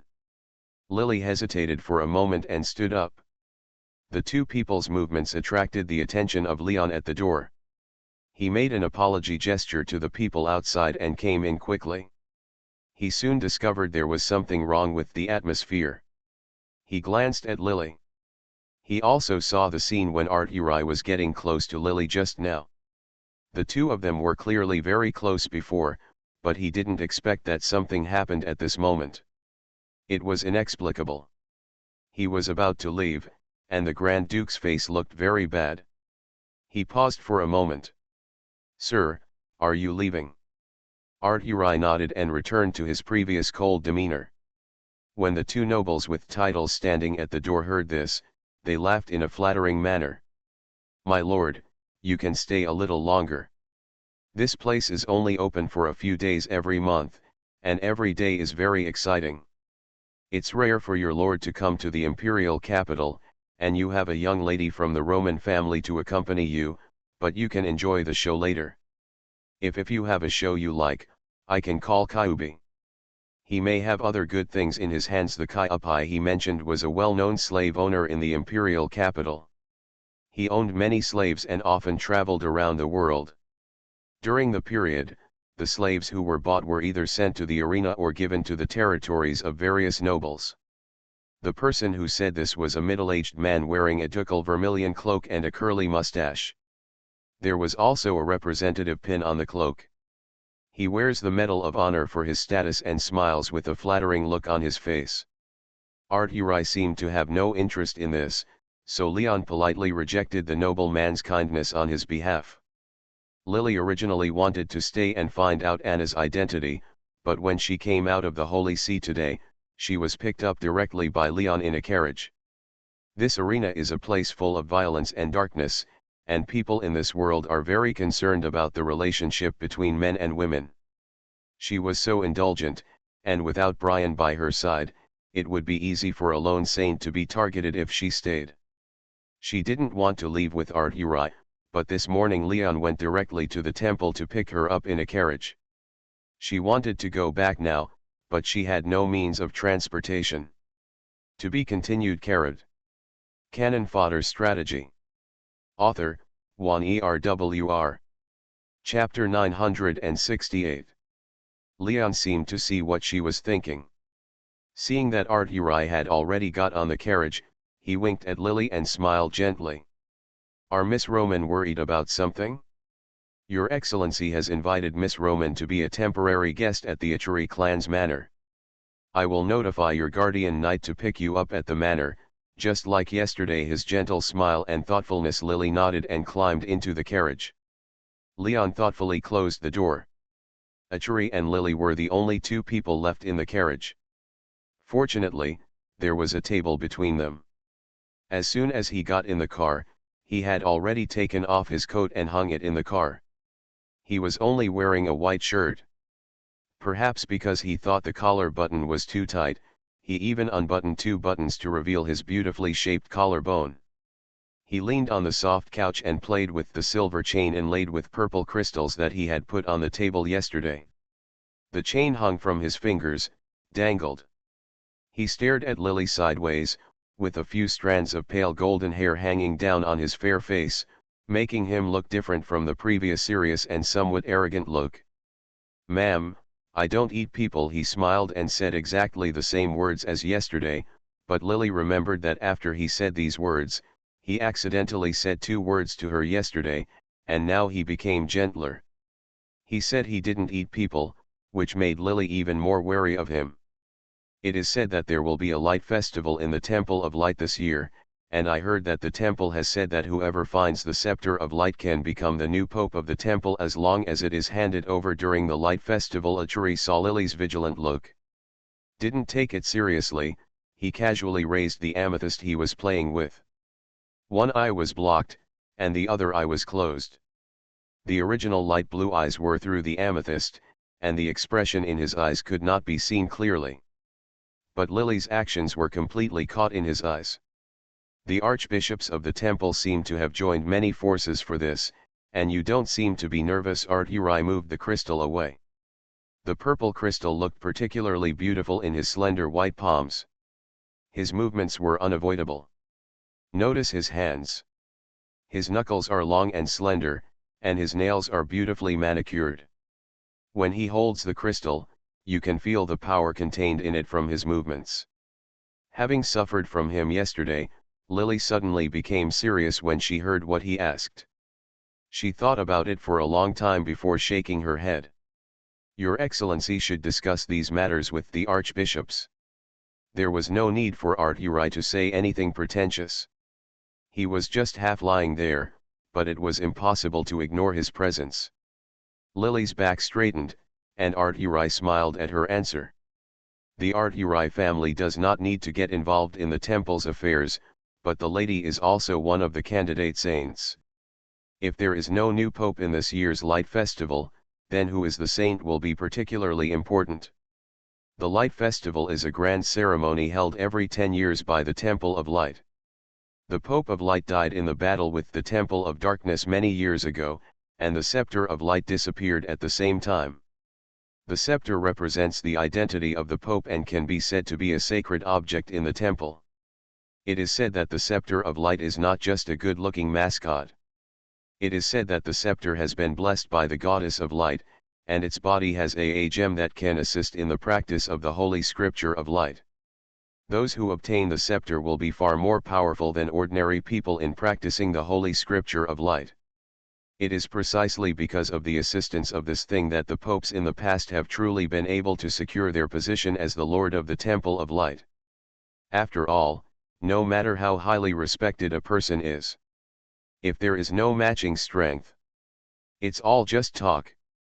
It is a pity that the scepter disappeared long before the death of the last pope. After the scepter disappeared, the people of the Temple of Light have never given up on this scepter and have been trying their best to find it. It's a pity that after several years, the whereabouts of the scepter has not been found. Indeed, it was said in the temple, whoever finds the scepter will most likely become a candidate for the Pope of Light. Several archbishops have also sent people to search for this. However, the original owner used to focus on cultivation and did not care much about it. Lily did not expect that at this moment, Uri would talk to her about such a serious matter. He frowned for a moment, wondering what he meant by this. The Romans really hope that she will become a saint. After all, although there is only 2 words between the candidate saint and the saint, it will be fine if there is no saint among the candidate saints. Once the saint is selected, then the candidate saint will naturally be deprived of her qualifications as a saint and become one of the saint's slaves. Although Lily doesn't care whether she is a slave or not, for a temple with a clear status and hierarchy, the status of a slave may not be very comfortable. It is very possible that the Roman family will take action after knowing that she is hopeless. He will force her to leave the temple and arrange for her to get married. The time she entered the mission was a little short, her force value was not high, and the original owner was not good at practicing martial arts. Now, let alone a golden knight captain like Brian, she might not be able to become a silver level even if she practiced for 2 more months. Knight's opponent. Unless she could escape from the imperial capital, find a place to hide, and spend a few years to improve her martial arts. But the Festival of Light was only half a year away, and she had not found a clue about this mission. She finally found this Anna. If she left the imperial capital like this, even if you have the strength, but give up the mission, the gain outweighs the loss. There is definitely no way to escape. The most important thing is that the original owner also had a yearning to become an official saint. Therefore, after Lily estimates the status of the saint, she feels that her odds are not great, but she still wants to compete. If she can really become a saint, the Roman family will definitely not dare to come up with any new tricks. When she becomes a saint, the Roman couple treating her like a pawn in the plot will definitely not happen again. She won't be at the mercy of Roman and his wife, and at the same time she won't be forced to marry, which is a good thing that kills two birds with one stone. Uri asked about the saint at this moment, and Lily's heart moved. Actually, I don't pay attention to the matters between adults. Who will be the next pope? The goddess of light will naturally have her will, Lily said. Here, I remembered that Uri knew that the main reason for this year's Festival of Light was to select the pope. He knew clearly that the temple was in an embarrassing situation, but yesterday he mentioned that he should say hello to the pope on his behalf. Although he said that he did not need to use such means to threaten people, Lily still felt unhappy when she thought about it. She didn't know the purpose of Uri talking to her today. This man's mind was complicated and difficult to understand. In one sentence, Guaikagaweba had several meanings, and she didn't want to deal with such a person.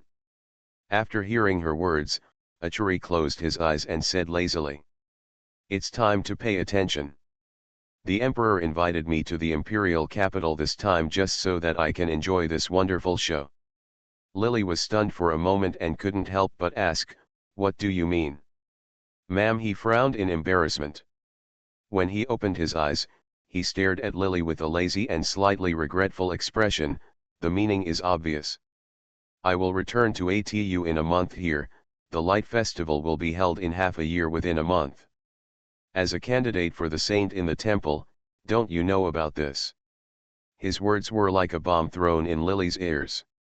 In the plot, the original owner really didn't know anything about it. He didn't know about it at all in his memory. And later in the plot, Lily didn't receive it at all, resulting in, when she heard the news, her face suddenly turned ugly.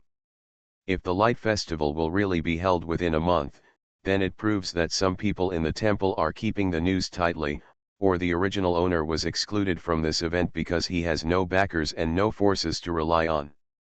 In addition to the incident, there may have been plans in the temple for who is the saint. She wanted to compete for the position of the saint before, but now it seems that the position of the saint has already been decided. Well, all the big shots know this, but these little guys are still fighting for that impossible position. A sense of loss suddenly emerged in her heart. Lily suppressed the discomfort in her heart, but she vaguely felt that the advance of the Light Festival might be one of the reasons why the original owner's wish was not fulfilled. "I really don't know about this. I really want to thank you for your advice. This feeling of unknown mission is not good. I can only find everything by myself, and the direction may not be correct." Even if Lily is calm, she can't help but feel a little troubled now. Uri has told her these things now. Even if she knows, it won't help. Time is too tight. She has no strength and no one around her. Under such circumstances, Lily is like a butterfly falling into a cobweb.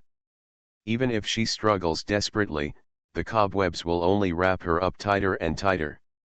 It is estimated that the original owner has experienced all this, but the original owner's situation should still be the same. It was even worse, because she was definitely not prepared for the Light Festival in advance. Something must have happened in the meantime that led to this mission. Achuri leaned in the carriage, admiring her calm look. A glimmer of light quickly flashed in his eyes. He suddenly sat up straight and leaned his upper body towards Lily. His approach made Lily support the table. She wanted to stand up, but he quickly reached out and pressed the back of her hand. This time, he really touched the warmth of his skin. He turned Lily's palm over and took out the one he was playing with. The amethyst was handed over to her hand. The slender silver chain on the crystal was still wrapped around his slender fingertips. He did not let go. Instead, he grabbed Lily's hand and asked her to hold the crystal in her palm. Lily, when she wanted to struggle, he pulled the chain in his hand, and her fingertips were entangled in the chain at some point. "There are no doubles this month. If you have a monthly ticket, you don't have to wait until the end of the month. Vote now." To be continued. Canon Fodder Strategy. Author, Juan ERWR. Chapter 969. At this moment, Achuri pulled. Lily's hand was entangled in the chain, and she was involuntarily forced to move in his direction. He reached out to hold it, and suddenly lowered his head and planted a kiss on her hand.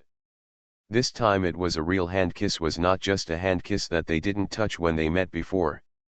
His lips were very soft, with a slightly cool temperature. Lily felt as if she was touched by jelly at that moment, and the soft touch was on her hands. He only stayed for a while, and then he quickly raised his head again.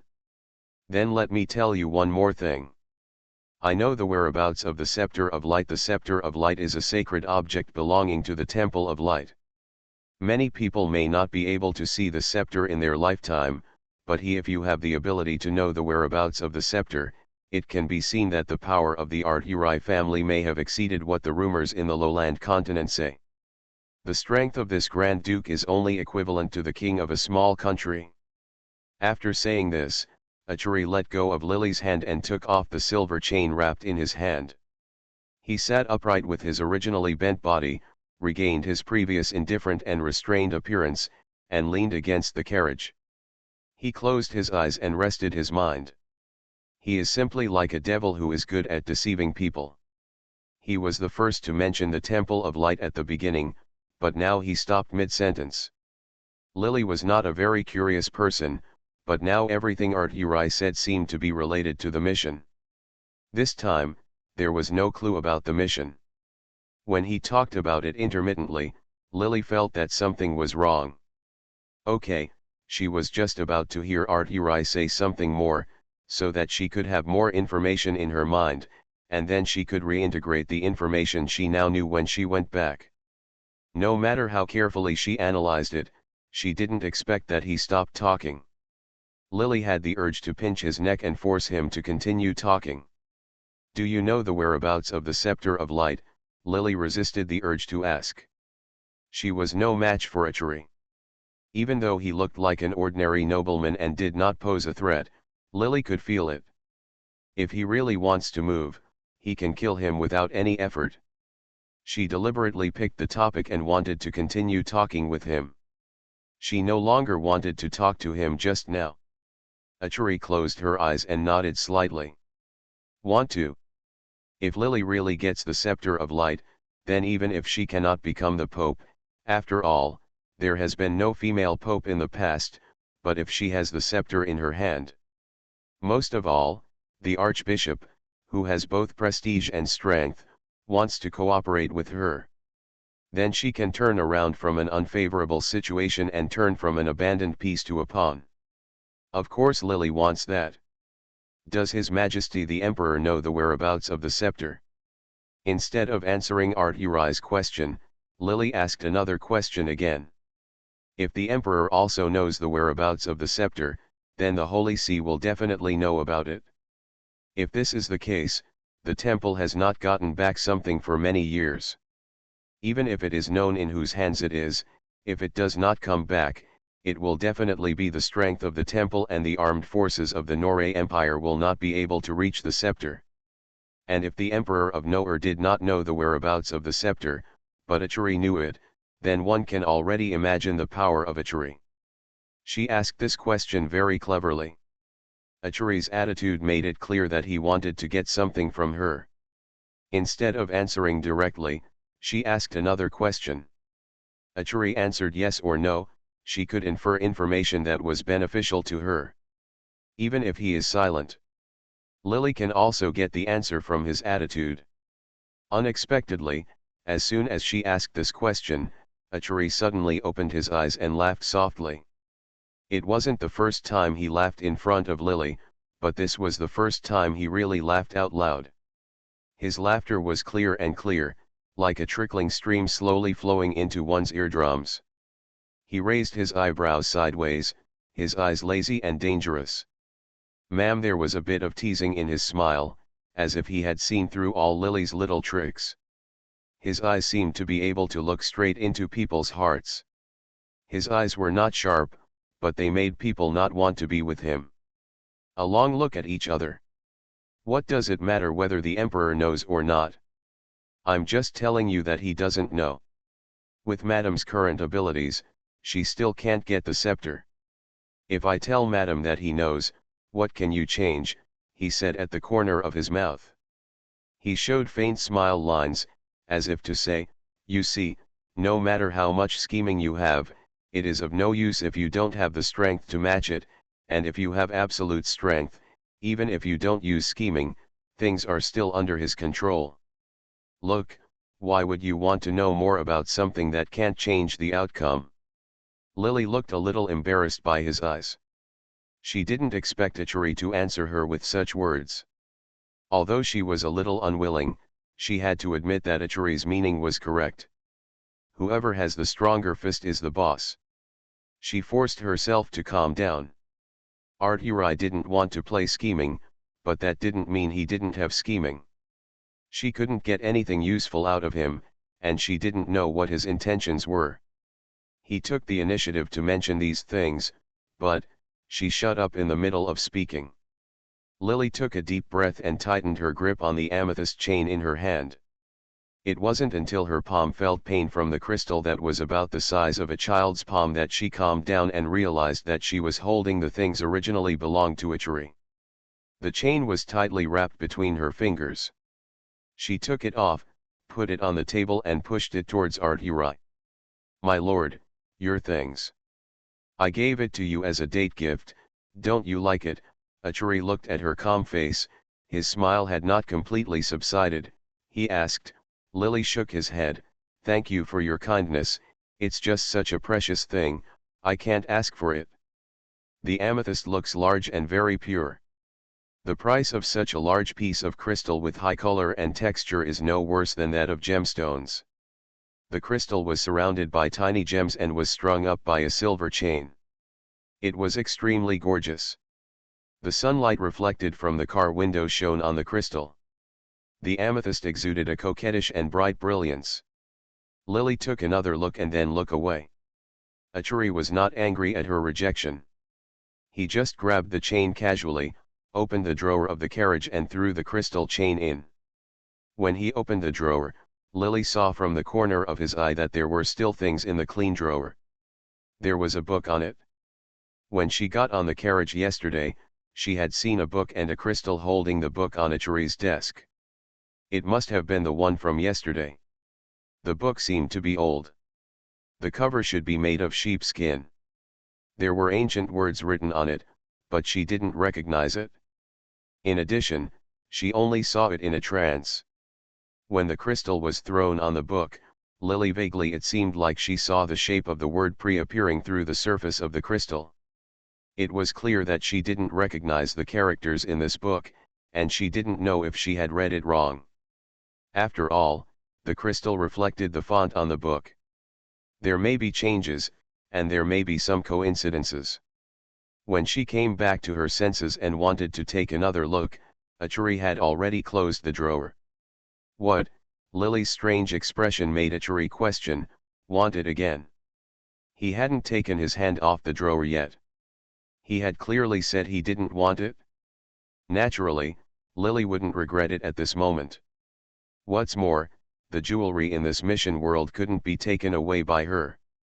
Things that others thought were extremely precious were of no use to her, and fancy clothes and jewelry were not very attractive to her. She shook her head. Although she knew that Achuri had complex thoughts and might not answer her own questions, she still kept her cool. He asked shamelessly. I just saw a book. Do you like reading? Achuri put his hands on the low table, and a few strands of light golden hair hung on his plump and white forehead. When I am bored, I will find something to kill time. What kind of book is that? His attitude was not cold and indifferent, but he was willing to talk to her. Lily asked again, the words on it don't seem to be Lorraine writing. Of course, this is an ancient text, and this book. Achuri quickly answered the doubts in Lily's heart, but when he talked about this book, he lengthened his tone, and his eyes narrowed. I don't know whether it was because of the light in the carriage or because of his squinting action. His eyes suddenly looked a little deep and dark. It's the great prophecy spell. Do you want it? When Lily heard the words great prophecy curse, she couldn't help but laugh too. The continent of Lowland has traditions and beliefs. Human beings believe in the existence of the God of creation, the goddess of light and the goddess of darkness, and even build temples for them. People of different faiths even join different camps. But only for the great prophecy curse, not only humans do not believe it, but even gods may not believe it. But there is indeed a great prophetic spell in the lowland continent. Legend has it that this is a ruling that even the god of creation can restrain. Legend has it that this is an extremely magical spell that can subvert the world and wipe out the gods. The bards of lowland continent play the organ in major taverns.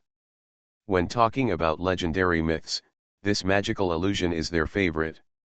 And the beginning must be, God said, "Let there be light," and then there was light in this world. Almost everyone in lowland knows this familiar statement, but no one believes in the existence of great prophecy. It is like a slogan representing supremacy. It exists in nothingness.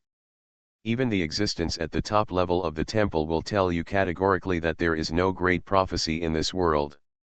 It is just woven by bards and represents it's just a supreme false thing.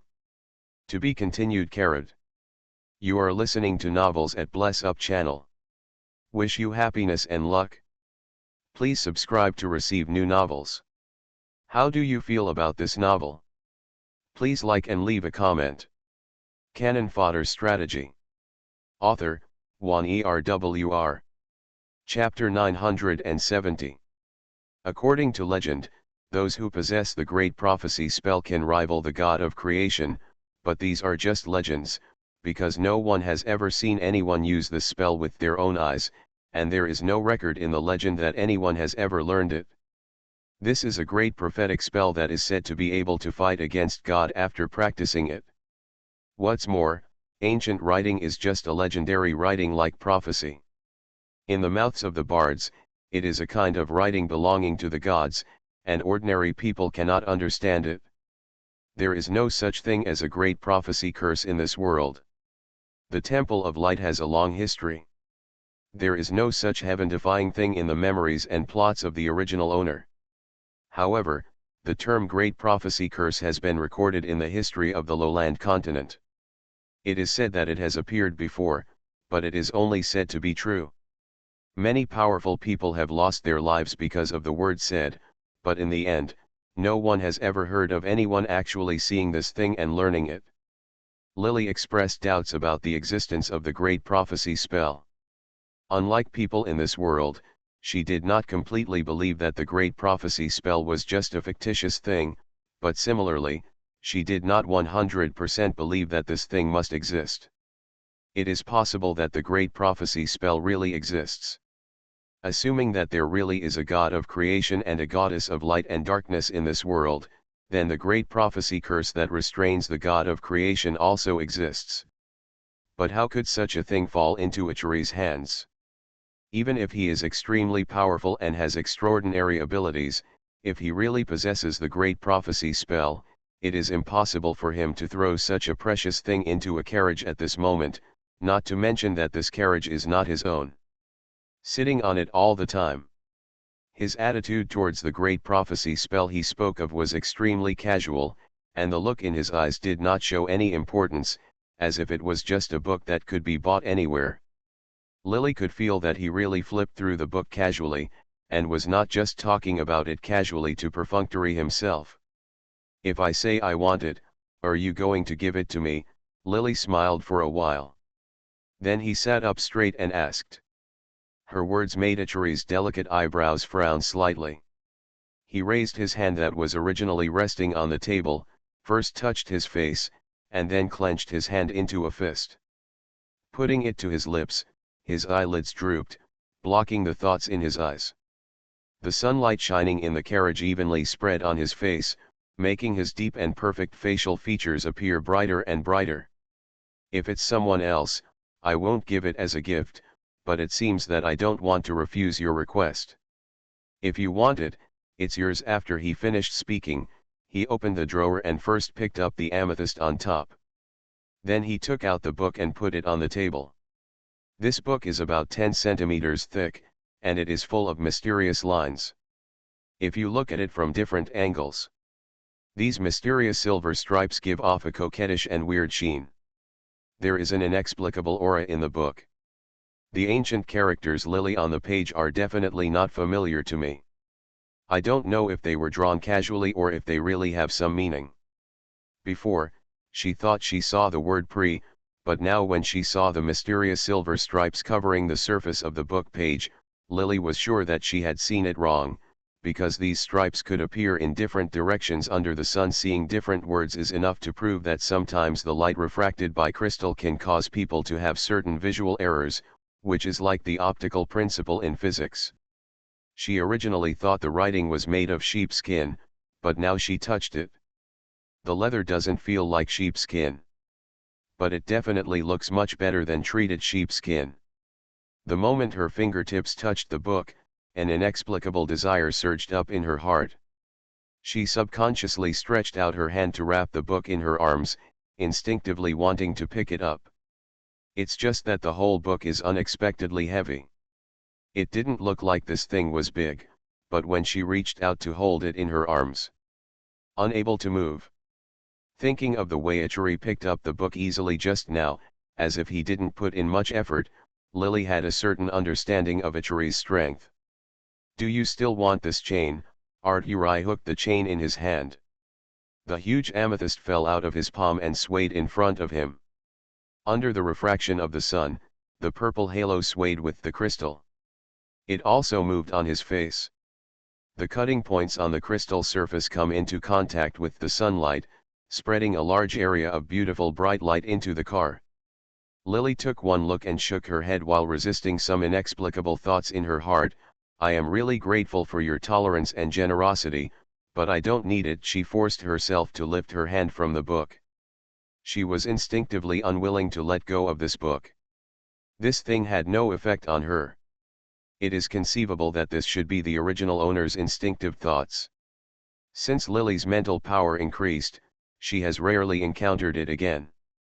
This situation of being influenced by the original owner happened, and she didn't like the feeling of letting the original owner make the decision for her. She guessed that the reason why the original owner had some weird obsession with this book was because she heard Art-Uri saying that this book was the Great Prophecy Curse. The legendary Great Prophecy spell possesses unimaginable magical power. In fact, in the thousands of years of history of the lowland continent, there have indeed been rumors that this thing has appeared several times, but each time it caused wars between various races, resulting in deaths and injuries. Countless experts from all walks of life swarmed out, but they did not see this legendary divine object at all, even though everyone in the lowland continent knew that this great prophecy curse was most likely just a legend. But every time something is caught, it can cause turmoil in the continent. It is conceivable that the original owner feels reluctant to let go, just because he heard a few words of the great prophecy curse. Art-Uri's things are not easy to collect. Lily doesn't want to get a little advantage and pay a heavy price in the future. She doesn't like the jewelry. Although the book looks weird, she has touched it. According to the mental power of the original owner, she didn't find any magic turmoil in this book, which proves that this is indeed not a god-level secret book, so this thing is naturally even more useless to her. If this thing is really so powerful, Art-Uri can't treat it so lightly. Of giving away. So although she was a little reluctant to let go, Lily still suppressed her feelings and let go. Hearing her polite and tactful rejection, Art-Uri's smile lines deepened at the corners of his mouth, and a somewhat meaningful smile appeared in his eyes. He once again casually put the two things into the drawer, as if he had something on his mind. Refers to General. "Madam, if you miss it this time, the next time you want it, it won't be so simple. You have to pay a certain price." There seemed to be some message in his words. Just as Lily was about to speak, the carriage outside suddenly stopped. Leon's polite and gentle voice rang out, interrupting what she was about to say. "Sir, do you want to prepare a guest room for Miss Roman?" Ichiri's manor arrived. This was Lily's first time as a guest in his manor. Although she had been here yesterday, she did not actually enter Ichiri's manor. But as soon as she arrived at the door, Brian had already arrived to take her there. After picking her up, the carriage door was opened and Achuri got off the carriage first. Before Leon could reach out to her to help her down, Achuri had already stretched out his hand. This was just a courtesy. Lily didn't think much about it. She put her hands up, held up the skirt with one hand, and used Achuri's strength to jump out of the carriage with the other hand, while her eyes began to patrol the manor. Every noble in the imperial city has his own fiefdom, and so does the Roman family. Everywhere in the Roman family's territory is extremely luxurious. It is no exaggeration to say that the manners of the powerful men in the imperial city are simply it was like a royal palace in some small country, with everything you need inside, with hordes of servants and utensils made of gold and silver. But compared with the extreme luxury and ostentation of other noble families in the imperial capital, Achuri's manor was not like that. Lily got out of the car and looked around, but her eyes were full of green. A boulevard paved with white cobblestones winds to an ancient castle in front. Looking from here, the ancient castle seems to be almost submerged by green vegetation, covered with blooming rose-like vines. The entire manor is divided into well-defined gardens. Each area is planted with different plants, surrounded by white fences and paved with cobblestones of the same color. The entire manor looks fresh and comfortable. Different flowers surrounded the castle, and Lily even saw a shelf full of grapes not far ahead. The white fence is surrounded by clusters of unknown flowers that are in full bloom. There are fruity sweetness and floral fragrance in the air, as well as the natural smell of grass and earth. There are no maids in exquisite but revealing clothes, and there are no maids holding them. Gold and silver vessels were waiting for the master's returning servants with great pomp. Not far away, you could vaguely hear the orderly footsteps of the soldiers on duty and the sound of their armor rubbing as they moved around. Lily looked at the manor with almost no end in sight, and felt that her whole body was a little nervous just because of her conversation with Achuri. My heavy heart felt a little lighter because of the fragrant floral and fruity air in the air. Miss Roman seems to like it here very much. Leon stood guard by the carriage and directed the slaves who were standing by to lead the two carriages away because they knew Achuri had returned. Lily nodded, and Leon smiled happily. There are the sweetest grapes here to greet the distinguished lady. Sir, I will prepare some refreshments. Maybe Miss Roman will like it? From praying in the temple to now, Lily hadn't had time to eat. Leon's words were acquiesced by Achuri, and he withdrew, leaving the two of them alone space. There were no groups of slaves following the two of them here. Achuri didn't seem to have any intention of going back to the castle. Instead, he followed the tree-lined path and turned around to motion for Lily to follow. To be continued. Cannon Fodder Strategy. Author, Juan ERWR. Chapter 971. You can wander around here as you like. There is a forest over there where you can hunt, but I guess you are not interested in it. Achuri told Lily about the scene in the manor, and he stopped at the fence. Against the backdrop of a large patch of flowers behind him, he stood there not only looking the same, but these flowers made him even more dazzling. An unknown flower quietly stretched out its branches through the white fence. He picked it off casually and waved Lily over. His expression seemed to relax all of a sudden, and he was not as aloof as usual. His blue eyes seemed to be a little warmer. There was a smile at the corner of his mouth, and a sense of familiarity surged from Lily's heart. When she came out, she didn't even have time to think about it, but her body reacted faster than her thoughts. When she came back to her senses, she had already followed Achuri's wave and walked to his side. He had already put his hand on Lily's shoulder, and Lily returned to her senses. When he wanted to struggle, he exerted slight force on his hands and softly stopped him. Don't move. His tone was not heavy, but it carried a feeling that made people want to surrender involuntarily. The force he used was not heavy, but Lily struggled twice, but did not struggle away at all.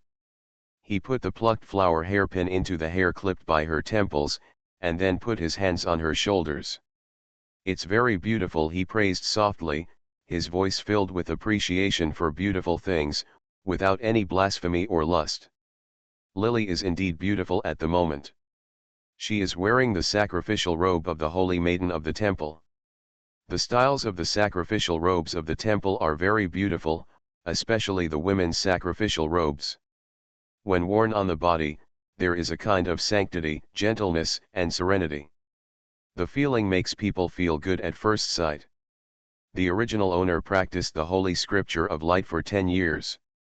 Xiang is born from the heart and has a pure face, while Lily has a cold temperament. At first glance, it seems that he is similar to Achari's coldness. Her own coldness merges with the purity and innocence of the original owner. This prevents her from giving people a sense of surprise at the first sight. At least her feeling is not as direct and intense as Anna's sense of surprise, but it is more interesting upon closer inspection. She didn't do anything to dress up, and she didn't even have any jewelry on her body.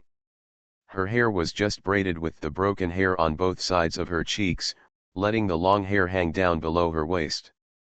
At this moment, Arturi put a flower on her head, as if she had personally dyed a bright color into the pure white. The warm red made her whole color, which had seemed a bit too monotonous, suddenly brighten up. There were still dewdrops on the flowers that had not completely dried, soaking a small area of Lily's scalp. She resisted the urge to reach out and take the flowers off. My lord seems to like giving gifts.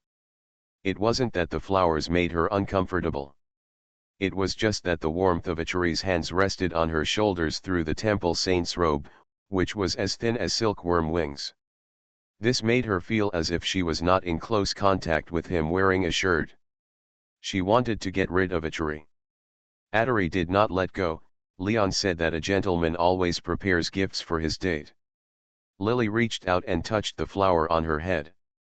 After hearing Arturi's words, she did not reach out to take the flower off.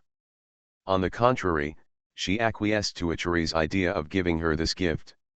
Her move made Achari curl his lips again, and then he let go of one hand, but the other hand was still on her arm. You rejected books and gems, but chose a flower. Madam, for the sake of your beauty that pleases me, I can allow you another chance to regret it. You must take advantage of it.